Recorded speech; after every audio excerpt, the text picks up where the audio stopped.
प्रीत तुझी माझी भाग 2 इंटरव्ह्यू की काहीतरी जास्त. अन्वी इंटरव्ह्यू रूममध्ये उभी होती. हात थोडे थरथरत होते. डोळे मात्र सतत समोर बसलेल्या आर्यनकडे जात होते. हा तोच पावसात भेटलेला मुलगा. आणि हा इथे इंटरव्ह्यूवर. आर्यनने फाईल बंद केली आणि खुर्चीत थोडा मागे रेलत म्हणाला, मिस अन्वी, तुम्ही बसू शकता, नाहीतर असंच उभं राहणार आहात. अन्वी थोडी एम्बॅरस्ड झाली. सॉरी म्हणत ती बसली. इंटरव्ह्यू फॉर्मली सुरू झाला, पण वातावरण मात्र अजूनही ऑकवर्ड होतं. टेल मी अबाउट युअरसेल्फ, आर्यनने रुटीन क्वेश्चन विचारला. अन्वी बोलायला लागली, पण मध्येच तिचं लक्ष गेलं. आर्यन तिचं बोलणं ऐकत असला तरी त्याची नजर तिच्या एक्सप्रेशन्सवर होती. हा खरंच इंटरव्ह्यू घेतोय की मला ऑब्झर्व करतोय, ती मनात म्हणाली.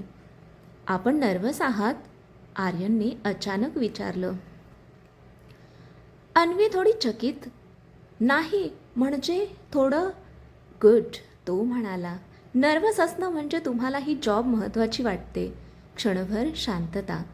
मग आर्यनने थोडं वेगळंच विचारलं. जर तुम्हाला आयुष्यात एकच गोष्ट बदलायची चान्स मिळाला तर काय बदलाल. अन्वीचा चेहरा अचानक गंभीर झाला. काही गोष्टी जशा घडतात त्या बदलता येत नाहीत, ती हलक्या आवाजात म्हणाली. आर्यन तिच्याकडे एकटक पाहत राहिला, जणू त्याला तिच्या भूतकाळाची चाहूल लागली होती. तुमच्या डोळ्यात काहीतरी आहे, आर्यन शांतपणे म्हणाला. अन्वी थोडी घाबरली. काय. दुःख, पण तुम्ही ते लपवता. अन्वीने नजर लगेच खाली केली. सर, इंटरव्ह्यूवर फोकस करूया.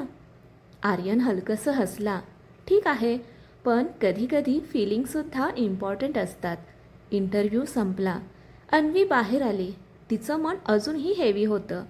हा मुलगा इतका पर्सनल का होत होता. ती कॉरिडॉरमध्ये बसली होती.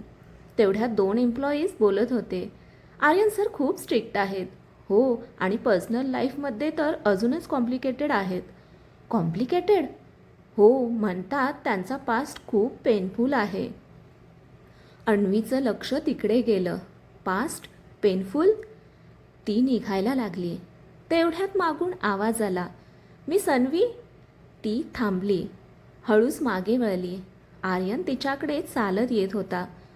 तुम्हाला वाटतं तुम्ही सिलेक्ट होणार नाही, त्याने डायरेक्ट विचारलं. अन्वीने हलकंसं स्मित केलं. तुमच्यासारख्या इंटरव्ह्यूअर समोर चान्स कमीच आहे. आर्यन तिच्या समोर थांबला.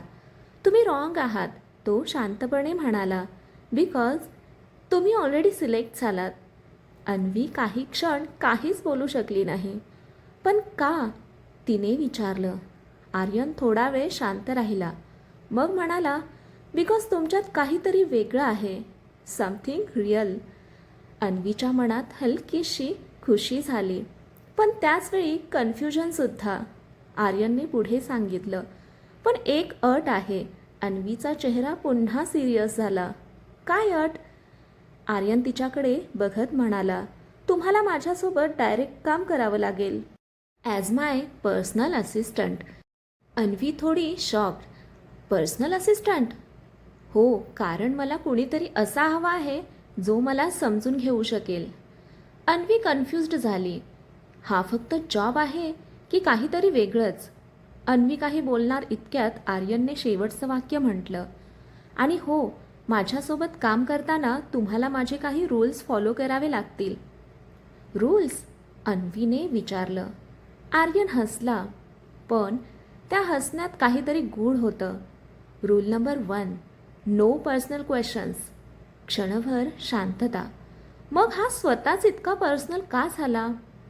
अन्वीच्या मनात प्रश्नांची गर्दी झाली. पुढील भागात आर्यनचे बाकी रूल्स काय आहेत, त्याचा पेनफुल पास्ट नेमका काय आहे आणि अन्वी त्याच्यासोबत काम करायला तयार होईल का. आता कथा खऱ्या अर्थाने सुरू होते. अन्वीचा इंटरव्ह्यू संपला, पण खरी गोष्ट आता सुरू झाली आहे. आर्यनने तिला सिलेक्ट केलं, पण एका विचित्र अटीवर. ही अट त्यांच्या नात्याला कुठे घेऊन जाईल. ही कथा वाचल्याबद्दल, ऐकल्याबद्दल धन्यवाद. कथा आवडली असेल तर कथेला लाईक करा, शेअर करा, कमेंट करा आणि आपल्या चॅनेलला सबस्क्राईब करा. धन्यवाद.